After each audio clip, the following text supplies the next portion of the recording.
mean? Wala I'm ka not di going tamin ko to special oppose somebody because he said we want to have a last traffic 2 light years, not dinin dole and ma say alka kan Christianity is karam against it, ka like faham. Muslims. yala ka soto dulal to misal kama mogol I ka will be resist, against something mo against the offer Bible, resista inside bang which is going to outside hurt society. bara bebe le kono Same time, ka fahamule when this Abdul, he speak about what is right, what's wrong. Do you even have anything in the Islam teaching you what is right? Or Islam teach you what is wrong only? Which means it make what's wrong right and make what right wrong.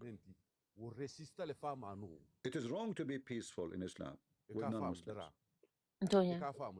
It is right to beat your wife in Islam as you wish. It's right to steal from non-Muslims in Islam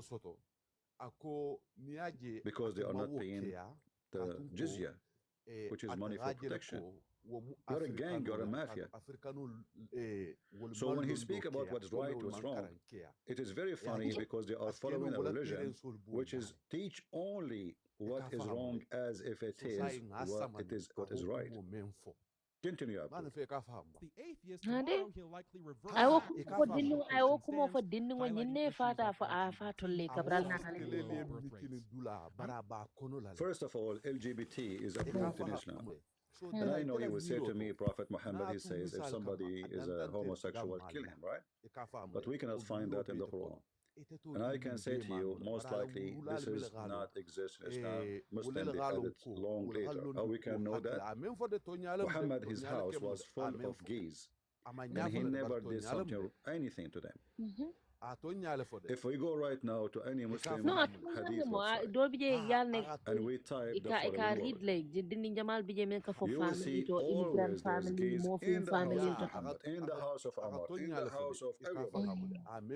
In fact, if you read my book, two of them, Sex of Allah and Allah, you will see how much homosexual Mecca is. The whole city is homosexual. And I'm not exaggerating.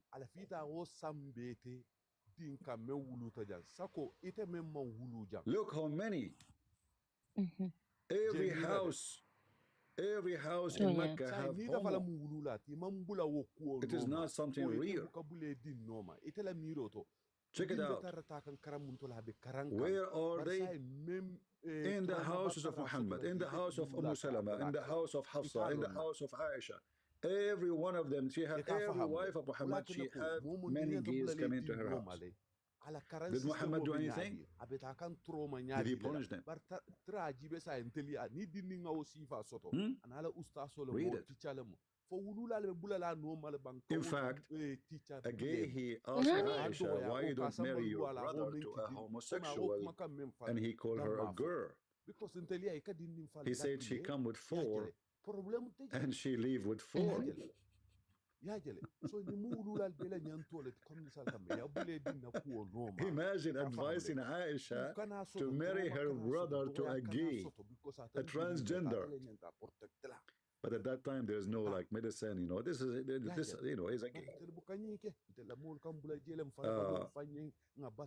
And this is all, we cannot find this in the Quran. We find only in the hadith all those about homosexual. Sometimes kada some self-confidence, sometimes kada sa ku jamala. Ita malong trantel gambiano jamal beje. Self-confidence ma soto baake. Iba soto no la nyaati le yella pilla pinko. Yalne mine gana bala fata. Ite ta through school system wala mi yalon ko akamunta ko military zone. Ibe lipala, ibe wurila, ibe taman ibe dehydrate la, ibe nyingambia tilo kono, ibe halakila. Iko ibe londi nyunola. Yeta yoke for 12 years. The one who is leading 12 years ya bang. Is a gay. Yewa Gambian kile nyinin kaya fa ko Gambia be mintole dunia kono. Ama fo ye no.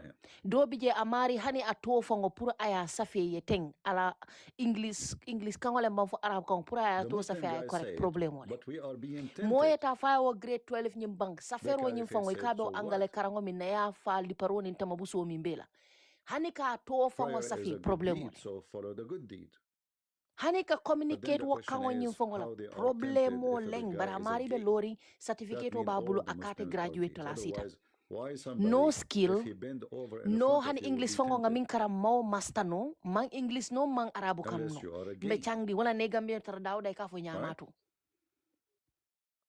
ha so ite lafta ka fo nyen tol ka yankan kato min face Africa The pour hadith kata nyin about school the la ka caliphate, we insist can because find ni it man for ta you. school la fana man important ha wala na kabri mil man school Where is silo the nyinta ye caliphate ñu arabu hadith? silo nyinna because one way or the other at least ka important soto le demanding Alsama. About Uthman. Isama God bless Look on me. Ibekero kono. Mbekairo kono Here we go. Anyway, mpanambala moikane. This is Sahih Albe al-Bukhari. kachala This is not a hadith Muslim can say we don't accept. Maya ta baba ke baba ke baba. I went to Uthman ibn Affan. He was be So assigned, which means he became the mandu caliphate now. meso dolla to contribute. And I said to him, you are the chief of Muslim, blah, blah, blah. Okay. go ahead so We are led in our salah, which means prayer, God bless by seven a mute leader no of al-fitna, trial, affliction, etc. Okay, who is this leader who is Alta moy. causing them trial? Muslims are getting horny and getting hot, and they are touching themselves. This is what trial, affliction means. What happened? We are afraid of being sinful following him. Uthman, he says salat is the best of deeds. So when people do good deed, do the same with them. And then Zuhri said, in our opinion, now we understand what's going on. One should not offer salat behind a feminine person unless there is no alternative. So Uthman, from the beginning of Islam, your gays are imams. The guy, he came to him, he says, our imam is a gay. Question, how the gay became your leader? How he became your leader? Don't, why you pray behind him? Who's forcing you? Is he appointed by the caliphate? Look like it. Because I can say, okay, I don't want to pray behind this guy. I'm going to pray behind this guy. He's a better person. So why you are stuck with him? So look like Uthman is the one who appointed this person to be the leader of the prayer for the Abdul. And the Abdul, he claimed that he is afraid to be sinful. A leader of affliction, trial. Where is the trial coming from? Because they are homo, and when he bent over, they get horny. I remember those Arab Muslims at that time, not like now. If you look at the Crown Prince of Saudi Arabia, he wears long dress. The true way to wear Islamic clothing is to make it short. Let me show you. It has to be very short, actually. It's like a skirt almost.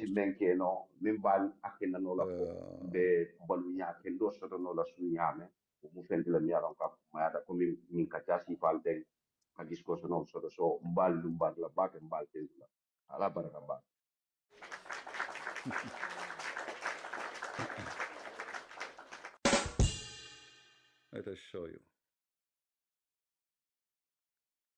Hotep gang ini barang fama te ke moy bake jobless to nyalen wuti when de ka rek as long as baby same wavelength to kono because in ko be karang wala man na fa point out no mantara londi karang kuto ha ka insist nyin ko wala nyin grade 1 to 5 da be mine karang kang gambiro be mine karang kang some images be mine karang kang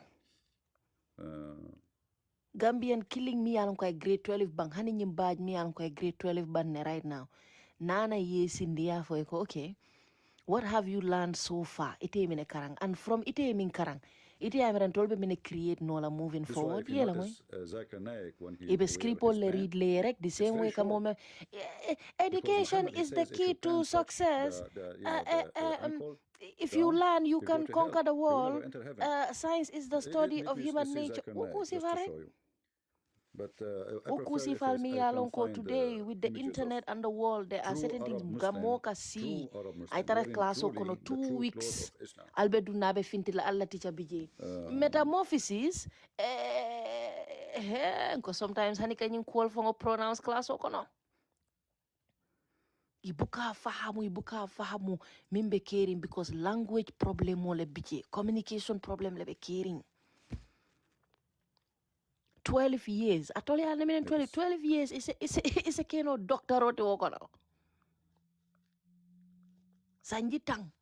yesanji fula fanan lawo kan ite ye pare wala ite there is no direction 12 years momo ye wo invest fen kan inyanta invest la fen kam yanka ko irin fer bari nka kemeneti benna dinningol fayla damen bukaji ko process olen ha do kat mo katala tara muso tara futwo kono sakonyin dino la futunya ay tara futwo kono ay nyina ko dinningol la creation oni la taking care of them ka make sure your future sort of well and even the bigger planty bari hani ye busy dunnim fintola sinaya tata janne binga fenko samba janne binga tanyin na jogonolo la tennin ten tegole dunnim finto dindingol nobody cares school nyinga wo use le comme daycare rek ikatali ye dingo fayje isaje ite ini wakana deal because you have other things to deal with ni mo nata isinda ko namanke be do ko minna komin ka kodo na fe wala na tra marigo is a different situation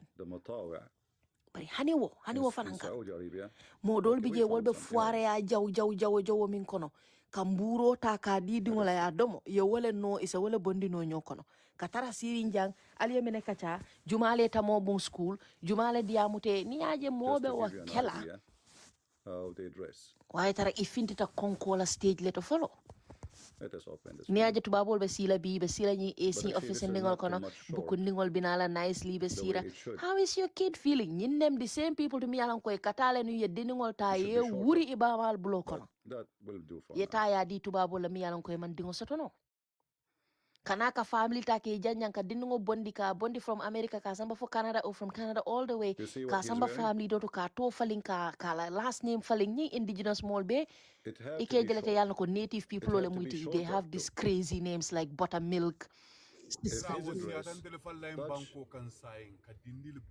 this area here I don't know if you can see my mouse he will never enter heaven. So the more religious he is, the more shorter will be. So when they bend over, they lift up their skirt and then they have no underwear underneath. You see, underwear is something new. And then his balls and his testicles and his butt will be exposed. So the guy behind him is saying, behind the gate, he's saying, trial, affliction, etc. They are being tempted, right? Because the homo, obviously, he is exaggerating too. So obviously, he's exposing himself. Otherwise, why man will be horny for seeing a man in front of him bending over unless you are a homo too? Right? If we go and find the picture of Zechariah, maybe many of you do not notice why Zechariah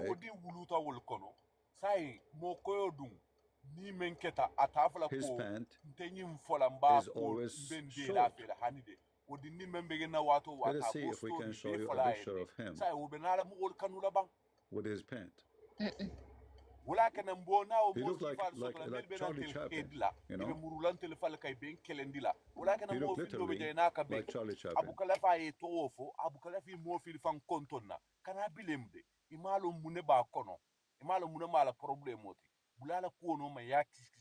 Ikafole fata film bari kono koyo ko erin fer kono fato nyin na finta rek ibe faari ñette wala koy ko mofia mo mentality lti mofia fam monti mofia mirar nyaay katale foy finti fato nyin famato mirar wala mo where is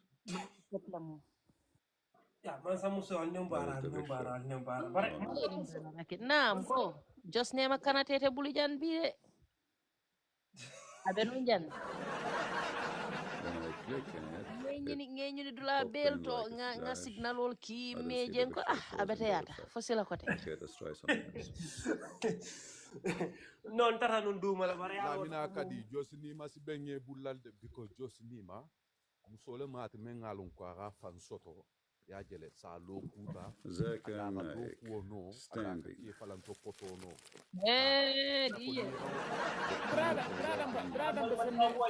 see this is what the Muslim he focuses if it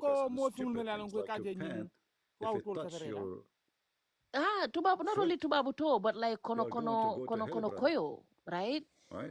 Where tonya leng ila fatwa nyim fintale bari la mentality manke moving wala moving understanding ti andung abeke kam bakele andung wanti nyanta kam realize walem ko hani tubabol fango ni la kachal noma itatale foi futata a point where I realize ko it told us a risk komi be tubab yarin damen ate tuno la woto. Number one, ya try la kela musol ta ka jam fandi ke fingo la foi batata amanke no, right? So bari ya lonne ko the more they expand because more koy kuo man kolia bake aman deep wanyama. Right, komi mofi yabe nyamen. So Nico, this is white, this is western rek abanta. Mofi ngole mo koyo la katano blato Atlanta, I fensol keje, I flago chokija for this is mine now. So woman koliyetolia. So what is happening? You have a lot of morphingol. Milbe fintikan out of the continent, ibe adopkan one reason or the other. Wotu mo kabra komaseta no. Ya komasel nun kafuko because ibe morphingol le mako ikang, ibe pomol le mako ikang, and there has been a couple of very popular cases. Me and Konita every year Facebook ibata la post. This child was hungry. A kulol fintita tubabo ya chika a savele. Ibo story jele pop up. Hana yatra mo killing over and over and over again. But a transition tele to a point now bedamento. Nkana futa nya wale borrowing African wombs. Kamo fingol la kakono use. Puruka reproduction okay. Right. So me realize wale fanang Africa fanang is the fastest growing population. Realize wale fanang Africa fanang is the fastest growing population. I'm not singling out Andrew. All Christian debaters code switch. They know Christianity isn't as based as Islam on traditional values, nor as progressive as secularism. False. We don't have Christianity is not based on traditional. But there's a lot of people and like in every movement from especially black movement where morphingol binale lekang, yetara dok wala wala pretend, but always imamole timi alan ko morphingol interest man tarebulu. Well, like they have loyalty, me along ko it lies with the other side. Committee when you dingo fokan DJ Suso. Ni tata foi changta side. Ye mo fingol landi. Ye mo koyo landi. Wala la mo koyo la nala mo fingol. Iti na robe jumale pikla. Even Abraham, he have more than one woman. Abe jumale pikla. Mo min ka andika story min foi. Andika mene fo mo fingol. We saved you.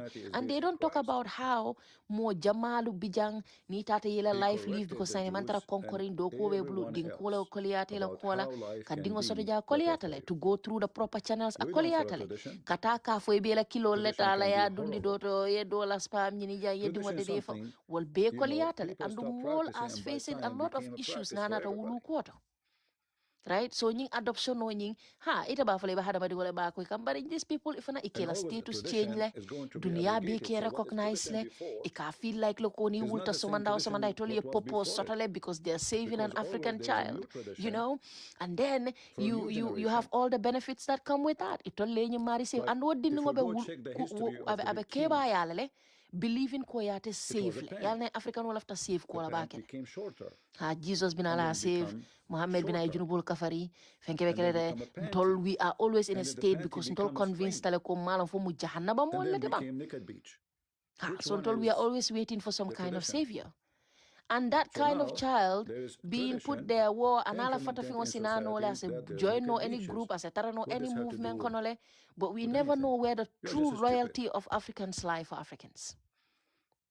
On liberal values. Masoto interracial dingol every day. Gambia Africa bitakan to a point me ankon na demographic fongo puruka jibe tenka sute is a problem naitara manke kasute is a problem naitara manke how do we know that Islam is better for society than Christianity? Again, it depends on what values. Ba jamano sotole because wall by use can be fongo spread la nyamen ibe mo fongo yamira Gambia la population of fongo Gambia fongo la population no malo Gambia malon Gambia no fongo jelle yalla Gambia jelle to Gambia fongo malon Gambia jelle diaspora when Omar he went to jelle itu kan melbe Gambia itu ko damal ko bar melbe diaspora ko dum Gambia youth so crackling be bandal I can show the difference. And what number wulu kanjele so people have Omar he left the skirt of a little girl. It's very important. Come in life, come in more adopting. come to mome check ya an itandile alley. lokate mu Her tele chef yoli father wolle told fo him, taraje ko check her nyinente out. chef automatically Check her out. ikola like And katambi you're talking about ila origin fa mo marriage dale and comme family exemple value. nde ba talente fangala nde mama mba mala family la side no wolle like katambi fa mala That is a family la family value. nin kele dun tantani wolte man bela la Lifting the mba skirt mala of a mul girl kam to ben check fana her la mul out. fala because me If you muge like me what long you see, me feel you take her. yeah understand abonya If you ha don't like her, nde ba you mala send her family ni home. fa mala mul nin jiyo be mbulu ko So nyako Ali said to Omar, nin she jiyo is nyanda young. dile mo fulalla ay Other mo kidina Muslims, la they said nin to dol Omar, oh, nin he dol don't nyanda like fala you. He don't want to ba give dile you na your mero mul daughter. nin dol be fa The I don't news care. came, and then Omar, he Because told him, hello. see, the people Yeah, saying I today don't- he don't like you. That's why you don't want no, me no, to no. marry her. Because you would all like no, Ali, he understand. said, I will send her Support to you. Check Nyana. her out. If you like So her, what I mean, keep her. adoption no make a day. As Imagine simple as Angelina that. And they Jolie, say to you, Angelina family Jolie, value. America. Now where new team over? And dog Angelina Jolie, and dog getting do adopt in Ethiopia. Ethiopia. Yeah, I left in the on video, by last the way, time on there's dog some family bad adimana language. put on dog But you ninje. see, Ole yata but in dog for my it's interest. a bad language, but sometimes Of course. I don't go. Angelina Jolie la I mean, lifestyle o mo be we don't livre want to wo kono. sugarcoat things, right? Yeah. So Ni la when Ethiopiano le Wilson, kumandi he ba fra says jumal le if your wodi. cousin, it's true. Yeah. I mean, you Bama say the wurta la F word kumbora faka by sik letter, sik like ko me, mo I'm chik saying la it fa. now, or you La say fa the mon whole dog word. fonta But Ethiopia this la is what's ba ko happening. pra Muslims mit don't reka marry. na mita Muslims, huk. they only Dog if. arije ka kamal la fa kaji. All right? This is why Atara the Ethiopia Muslim, they fa use bota for the jamaja word because marriage, akala fa Ethiopia nikah, kala culture Quran. which is mean Bama the bona all F the way word. from province Purkana ka mit. It Dog doesn't ko say no amal marriage la in the no. Quran. It Amal says Eh? if Ama them, mita. not marry them. La silo ya kuntuje F2 fofa o and nyama 3 and tere. 4. Yeah. Tinyata. And if you could not afford to F1, then, I mean, you cannot afford to F4, then 1. So 1 is the last albe jama solution. le bile mula albe So wulula when le he bile said the mula F falbe word, tuwa bo le he's bile right. mula wota You know, because even wulula though le maybe wolle people ko don't like Ntal the fa word, dem problem but it is reality and perfect. ani ya problem yakudan yakudan sama you know because mena mut la Mario confuse balateli jibe Italy jam balateli jibe balateli konton manga balateli di balateli mu jus konton Let's oldi start with a jus bird's la eye view konton mo using the Sicilia jam World Values Survey, a global project measuring wala beliefs, ado values, and cultural bara ala changes parents in olbe over Italy jam Okay, you don't hold give on, a hold on. damn about them ala younger brother Who ko is da the one mama who ko made dire this? sa man kewol Let me afama show na you ba ma another. I will show you a study. ala konton fon falina a wala konton fon ta so problem wala ma I translated a video a long time ago. yeah Last time an Islamic TV in Saudi Arabia. okay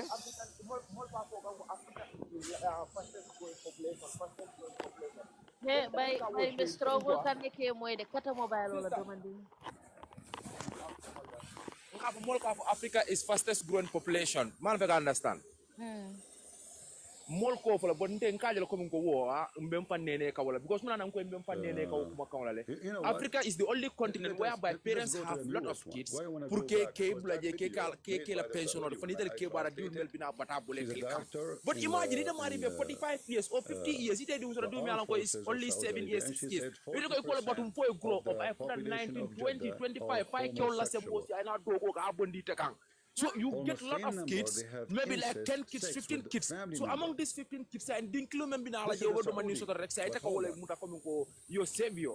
The rest you don't care nothing about them. You don't give a shit about them. So like parents only blame Lotto. But say imagine like like you are able to provide for them. Adopt. Nobody will come because you were there. You stand for them because but imagine you have 15 kids, don't be up to 20. You can provide for those. I'm possible. Find a minister of finance. I'm possible. You take care of 20 kids at once. Study are Muslims. So in the Africa, in the last word of Kalamenda, Molka doing sort of Africa is the fastest growing population, but it's nonsense. I'm on pastor because Molka Alabamunela, Molka Alaban Fala Geolocono, Molka Alaban Talasuna, Laya Mol Mutaya Mol So Murula, Walla Mukidola Mol Fa, Walla Nanake. Depressed country depression on use in the continent anymore. We don't have use to our family, we don't have use to our friends, we don't have use to the nation. So what is the essence of we are the fastest growing population in the world? Where is the essence of it? Drogol be puska. Yeah. So it has not, to me, like, I'm just talking about my opinion, but to me, it has no, I'm not used to the tongue for. Go to the street of, if the African country, the street, okay, in Cameroon, they are all out of their mind, more jolly. Europe, they are like the mafia, because Yama told the Barrica country clean. Majority of Most funding Hali Europe jang wala America wala most of the minimal ka be melal ko nyama to le diam le fa do ka ka ma wala because more people like we are depressed, we are sad. Imagine since you are 16 years, 17 years, 18 years, you leave your family back home, you are struggling alone. If things doesn't go the way you want it, how will you feel? No one is there to comfort you. And you're trapped in a system you don't even understand. So it's all bullshit to me. Like, I'm very sorry for my language, but to me, like, I don't know. Gender me along ko fanan atle nyante kala backbone of Africa. Africa e wala fanan ko. Yaje muso. Do you know what he's reciting? Ni muso karande muso na karanda He's reciting that Allah will give us dunia bera karande. To lamol ma muso la just bud, yet dingo ja breast. Faka na fulo sotle wato do wa aka dingo necklace aka dingo fili. Yeah, bukama. But bama mo ka dingo fili. Bama na kairo so na dingo bula ko no matter what. They are or little girls. Dola dat biran into la miro they have little bud dola dat into fili but into bama mom fili na just came out because they are so young. Ani ma so na nyi yemma ko ile. That's what it is. Wala muso education mo nyenta lo la bake Africa le.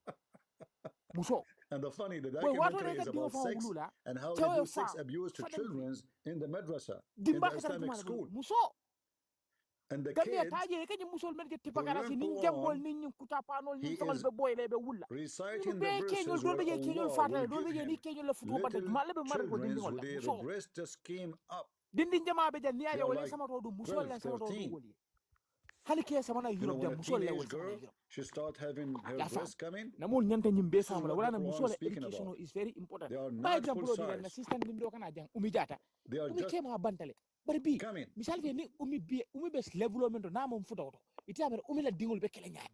all the girls in the heaven, they will be in the same age. All those women, Allah will give you, if we can call them women, they are in the same age. And it doesn't matter ate currency fa jumale soto ate smart ate kodi jumale soto mama musu sifatu non koma adingol ye kenyadi, you know. Yeah, muso e londo soto because muso la ka dingo kulu muso e fengo fel long amu londoti akatandi akatambinda so if we go to the study because fasa tambindi dorong because ateleba take care kan ateleba ku kan ateleba karandi kan fo so modi buka mo karandi fenne ma millo so bama nyi mo educated bama rek be rek aka dingo nyi impact ne by this force is the Islamic schools. Bonjour. Ya rek dara wo fanka Look what he's soton saying. bella jam misal kamma dela muso kabodo kudula kala nani siga dir kunna foto onon do kala say awo bata dakatar TikTok jande كواهب ترابا. pending fen kam fadi das education komela But I'm not as passionate about it as I used to be. e ka fahamule Wahid was raped by the headmaster of his Quranic school. To preserve his anonymity, we have changed his name. He hardly ever leaves his house. He lives Professor Suare. out of sight. Karabu jeta munta ni mo muso be ni sikulu jaro kan. When he had Akona ni menyo ko de la ra ngal sori ko. Ni sikulu jaro kan. Ali abena namu wala bena dipor ko na kadar dipor. I'm sorry, but I'm going to Ani lafte tojela la mata lafte tojela ngo mi se suara be karabu la jeta kamunda ni mo ni muso be lari ni sikulu jaro kan. Pakarawa. Ha? Suara ali barabara.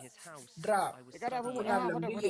Ngo ngesa maje ni kenu mbari ngambe Ani DJ Umi. Sister Umi alni bara sama. Ko mbro mu dari mana ala ko be ni nyamani no sorry for that. Sama en ke sama Umi. Bal kontona man. Sama hutu. Bala sama. Ngo alle mbulu ni ngode alman song kala jeto. Natalo UTC amone wala ila profile o yinte mbata la ngaji documentary, by the way. Abe apo siamoni na talota. Ana profile lota. Siamon ata. Siamon. Mansa muso umi salam hotep. Numbara. Marita kamo kono na kista. Niyanda jelalo. Look beautiful.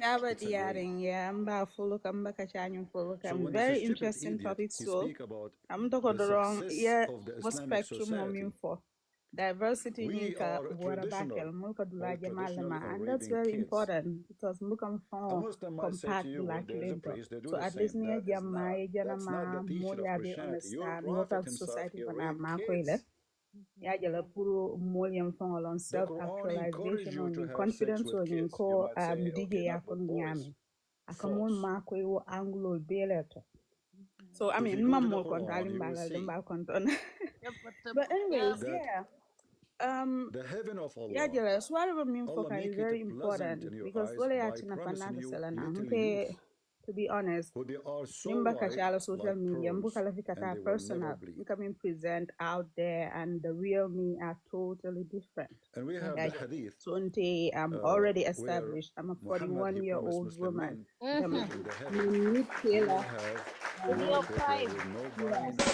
don't need a man. Yeah, to be honest. And then do couple, oh, you're looking for husband. I've been married 12 years. I'm out of that. I'm like, I'm not looking anywhere close to marriage at this time. Yeah, I was living a very, cool life as a kid growing up. Feeling that from food water. I decided, hey, so if 12 years of my life, I just spent it at home. Full-time housewife, full-time at work. So what flow kids, not young so sign, only, why would I even be thinking about cake? So but that's besides the point. There's a guy, his name is at some point, exaggerating. This is not about reality. And then sometimes family do by present to the community call. Hey, I don't know baloring or Kima Bantal, Ntola Bulo ba koto. But that's not it. They're taking credit for no reason when there is no support. So totally, the Kima Bantal now is like 2.5 years. I've been standing on my own feet. So he's a Christian no financial support. From the husband, no financial support. Nobody's supporting me financially. It's me. I don't have issues with them. But I just, I get pride from doing things myself. So being taken up to this day, financial support, nobody. Moma dinner. Kafuka came up until no, I have not even received a dime from the state or Kafuko came up until I said, I have not even received a dime from anywhere. Not do kuolam, kata do kuola, ngana swokon. So one woman, 5 kids, Mbanda family race can buy a new house myself, doing my things. Well, I think I'm moving to slow down on social media. Telling me, oh, you fell into it, now you have changed. Oh, of course I will change. All of the mental breakdown, so I do not care. I don't give a shit about anybody on the sideline.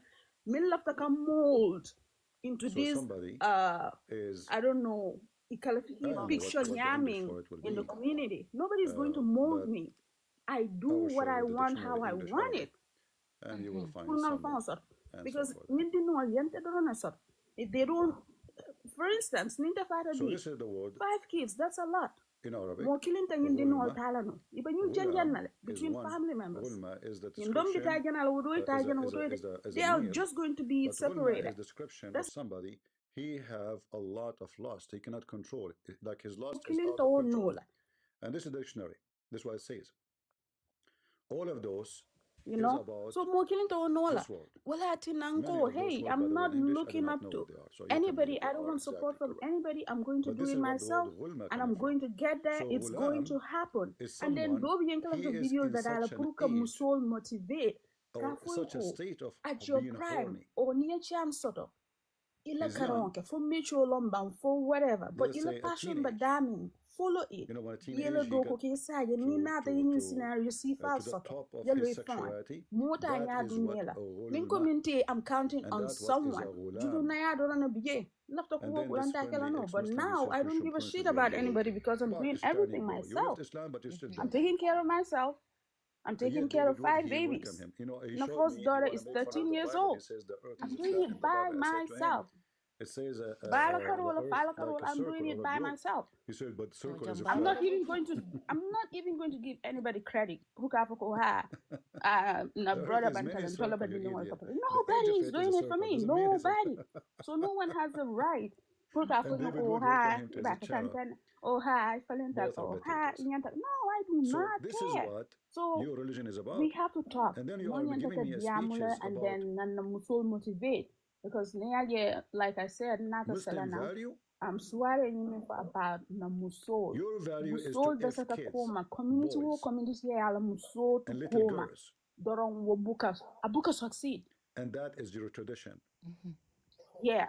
Need that of one of real them, musol he mentioned what you have done to them, you will kill them. Ikana can you side talk ngal hormala ngal bunyal and then on the ground you're killing them. Exactly. So what's the point? Not Your the tradition as a platform. Muslim, if a man he if somebody, you do nothing to him. But if a girl Okay, should 1 do minute that, you're talking about Alia Musul Kanyamin, Alia, expose you know, Alia support Yamin. most Then the likely next she's going to minute, be killed. I'll This tell is the your Islamic platform tradition. order, body shaming that person. Boys get away And with things girls don't. So And what you are is telling the me about point? Muslim value and tradition? You guys are destroying your people. So of course Mita has a sandal to try and look like the description that you're giving. But at that spot, so tall travel, they're in that box. Nimmoye describe ko ilaftala nyami ifana kala ke fon present wala nyam.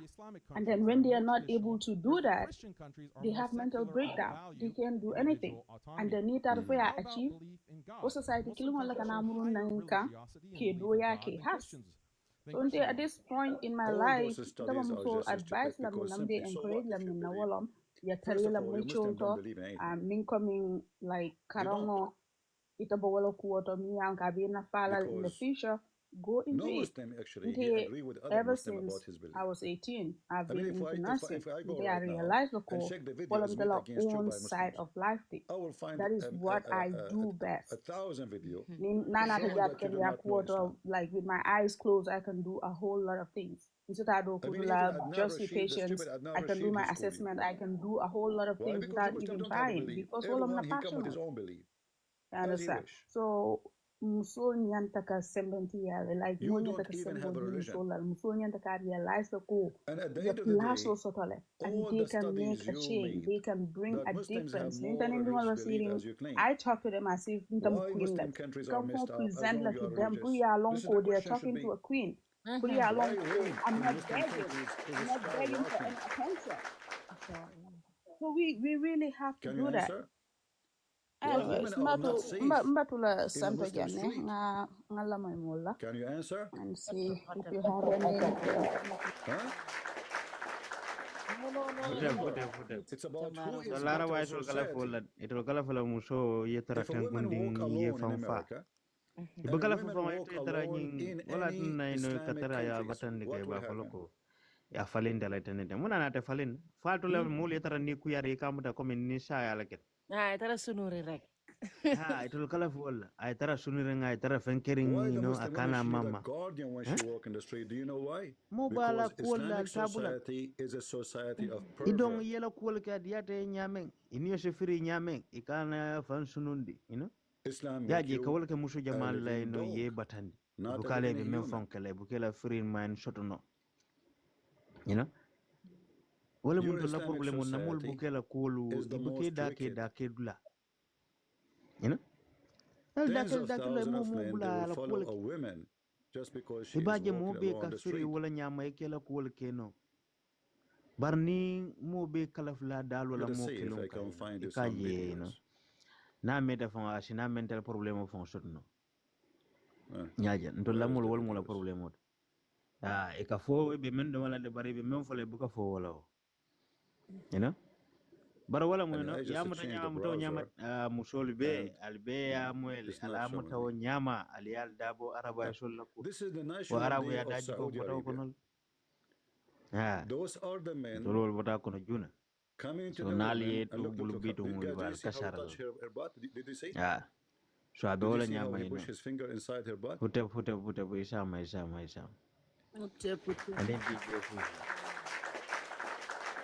Look, see?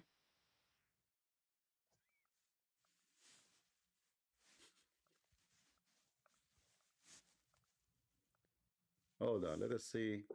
Nimbara Hold on, you real know what? quick lafaka I have it has a dra sound instead of looking natre for this. betiari Because lafaka there's tons of ni videos kibaro actually. samanam nal no ka manke topic oti nak bali No problem. selta kan yanna time o banna aliya moyle ko standard newspaper There's many videos made by standard Muslim women. newspaper ye fenkela keba jomla diamol samana saferoto kayitandi ko masakunda mantra kododi kan victime wala comme la réparation ma fo musa mako no fonko to labang Sexual reading na harassment. labang na yinjibe ñoo fe ban please Me too. Nko karamo bijane karamo e reading no laba. Solution for sexual assault. What is Me Too? Karamo hotep. أعوذ بالله من الشيطان الرجيم. All of those they speak about how sexually they are assaulted. أعوذ بالله من الشيطان الرجيم. Alma ya moya ite na moli ya bunda konkonge selende santonka fo ko hotepi kaviane. Astaghfirullah whatep. Ngo manja muso. Namu. Dugale nyinjindi ngedani. Karamo. Karamo jindi kemetol nyimbe kemetol le male no ma. Ñi lafta kala kemetol mol may ñaadi ya. Astaghfirullah. A'udhu billahi minash shaitanir rajim. There's a music. Ninyi wulta la laran kan. Nin kemetol mal lay fo kay bika karamo tar bula. Kemetol la lay fo da makata bula ngol ñom. Nana pour que tu bindi. Imana ke tubini yebu ke. Every man was yebu ke lafta kala kemetol bi. Ibora ko. Wala ke ñakli ni jalla. Yow ci lay ta ci le ya bang. Enkeni pareta anytime. Karamo siyeten ko ila may ko sorong bayri te buka bono mol ko makay. Ite si kona to jedoro inila tomboron. Tongawa. La bere ke pulo. Pakarwa ñi mollon ne do mande. Pakarwa ñi mollon ne. Okay. So headline ko victims baro ñi adi amosiata na audio message moyle here and there. What was the title? I'm not sure. Please, Dra, not rebeje, you know, Mark. You are a bit behind. India mteka fa kamele do man ninja nibe moila de.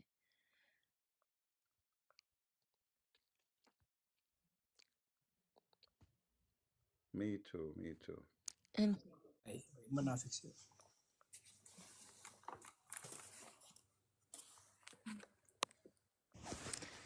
very victims outraged after 1 billion. Maybe I got the wrong. 1 billion le moitende. I'm a mistake, yeah. 1 billion raised from Jammeh assets used without reparations. Wow. Reparations, kodo fanani mo lebang like reparation ke kan wanya ka kodol dila ke mako ila jada kende akul like nyanda ke topato ni sentence ni tafsir ba victims mol me aran ko e mantoro soto ya jamela maralo ko ka kuma di victim wol wolu fonko outrage wala to ba ka tan be kama biko ya jele ko ko mentara dala so mentara fo 1 billion dollars me alon ko ya jamela bagasol me wafi me res me sortaje yo ko do ni useless fekay man fendi tol la wala man reparation dila namra kala fa ko fo abo fo wala fokan coming kabri jamela assetol kisitano wo ka jamela assetol beta anata mo minti ka la nyoka wolta telefo 1 billion dollars and victim mol ya jele ko minatina itolla reparation o mambono wokodo kono because hani bi jamela victim mol bi jele mi yalon ko tiara sila outline ya tambule ko government o nyanta ko nyinne ke kadola jiso sumayandi kadola mantoru kuol tale kan bari wokodo ni manna finti anno victim wol min nyanta ko soto e ma soto bari nata ka karanko wo jamme kilingo mi wala tol kan wala baga sol ko e nata 1 billion dollars soto jelen okay nata subsequent paragraph ol na jibe mun weje mal o no nyi dar e ngi rin la no mbat simply not enough time to discuss each and every one of these aspects because really it is multifaceted. There's there's sexual harassment at the workplace, there's catcalling, there's molestation of children. Each one of these is a separate following Tuesday's revelation by Governor of Central Bank that over $1 billion raised from the sale of former Jammeh's assets have been deposited and spent by the government. The process is that including Mimi Hijab? Okay. So Funko talata du moment tambita Central Bank la Alpha la Gofano ay kibaro revelation ay kuma la fa ay kuma ay kibaro la fintinde men kibaro men ka foko men siata dala se ko billion kilinti ya wala soto nan kabonan kabri ya wala soto kabri ya jamela bagasulu wafi bari yin ko don nga mu fa ya use le wala ko ye muna fa la le ha masakundala use masakundala muna fa la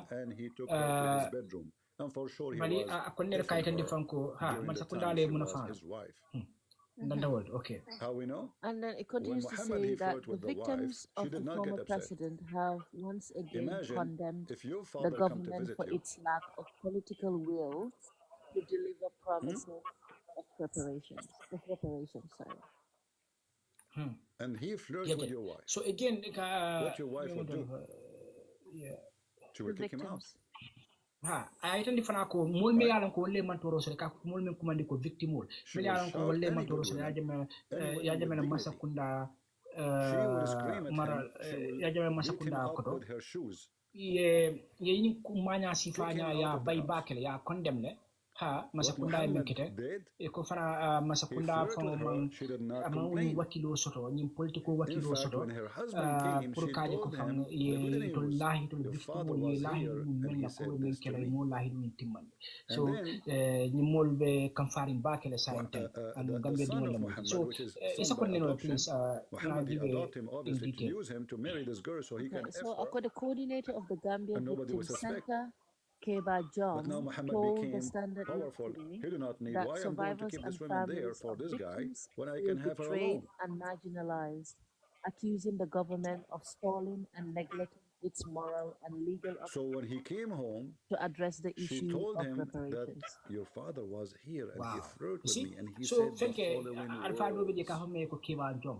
at lemu Alpha mi memar den in Arabic it says member victim center Gambia la ye institution so le wala ka fo so ka home Gambia victim center Keba Job at lemu la coordinator at la ko be no tama so he went to Muhammad and he said to him this woman she is very bad mol me alon ko imam fa jamala maralo ko do ka fo ko survivors mol baluta and fana bal mel ko koma wal yaajele ko fana ko wal yaajele ko to ata masakunda nyaka silala ame nyaka silala dama masakunda jamfale yaajele no ha ka ko ye jamfani nyaka silala ka ko obviously I'm trying to make the women hear it wala ko kul man ta nyato ando masakunda nyum fa be nyaka skan ila moral amin legal waye document bi masakunda ko yanda ko masakunda na kala ando fara dal ko ndo me yalon ko masakunda yanda ko ta moral the wife of Zaid she said that her husband his penis is swell each time he tried to get close to me you see the miracle and nobody made him have such a thing except Allah and this is how you know that she is a whore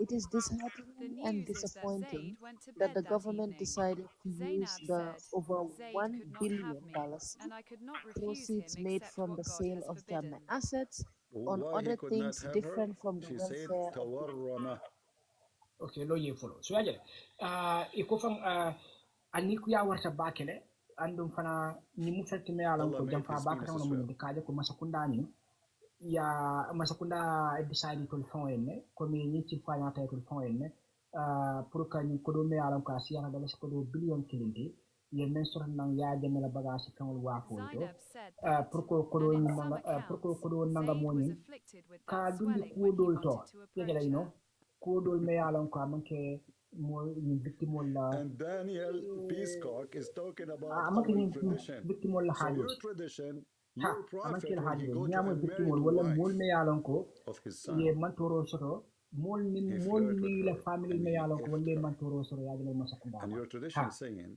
so ni ko do that nanga mo Allah yustale made the husband masakunda in is this kudo to well. me alan ko amin to cool mantile That's it. She's so second preserved for please Muhammad. You cannot touch The her promise vagina. they made to the The TRRC guy, he was they unzipped, will fund he grabbed it. reparations and other Venus, what matters happened to my affecting the penis? It's victims swelling. It from the became big, proceeds big, of big like Jamna's zucchini. assets. What a no, it's hurting, it's okay loje hurting. fo Put it back, so put it back. fonko ni iko Back is fine now. TRRC It's a miracle. be TRRC no truth I mean, mara even the nyaadi miracle of TRRC your God be Allah in wala tradition is about the waliya penis waliyeto lahid lako swelling. ko Hani itolu You famo are talking ha about just sorry tradition, government you woni idiot. ye tia ye lahido min And fan values TRRC yes and correct religion. ha masakunda ay fanke Are we masakunda lying? lahido mendi TRRC la This wala is mko your very much Islamic scholar. This is Tafsir al-Qutb reparation al-Qur'an. ko ni to In fact, I masakunda be found dola that ko be dale this ba ko be website, they have dépense a la translation anim fana ko in dol English. me You want yalon it, ko guys? wala victimolu Look. This website, they have in English. anin ko dol me man toro dol me What the yalon ko heck? wala larin victimol kan yajale You want kabonan this ko website? di jumato That's very good. proceeds of James assets Who ni ya want the jamela reference bagasol wa of Muhammad masakunda penis wallahi is do di sorry, TRRC the son so of muna Muhammad de penis is swell, and Iko, how but he that flirt was with the wife never in that English, never translated by happened Muslims. because some people are This is saying the link. even Take the it. $50 million seed that was Save given it. to the TRRC was donated by the Senegalese government.